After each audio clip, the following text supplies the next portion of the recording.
Pinupuri ka namin, Panginoong Jesucristo, sapagkat sa pamamagitan ng iyong mahal na krus, tinubos mo ang mundo.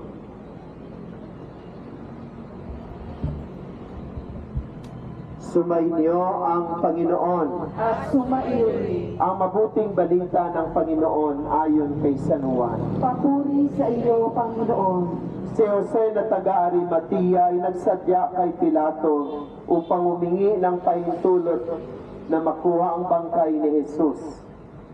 Si Jose, isang alagad ni Jesus, ngunit palihim nga lamang dahil sa takot sa mga Hudyo. At pinahintulutan siya ni Pilato, kaya kinuha ni Jose ang bangkay ni Jesus. Sumama sa kanya si Nicodemo, may dalang pabango, mga 100 libra ng pinaghalong mira at alo. Siya ang nagsadya kay Jesus isang gabi. Kinuha nila ang bangkay ni Jesus at nilagyan ng pabango habang binabalot sa kayong lino. Ayon sa kaugalian ng mga Hudyo, sa pinagpakuan kay Jesus ay may isang bagong libingang hindi pa napaglilibingan.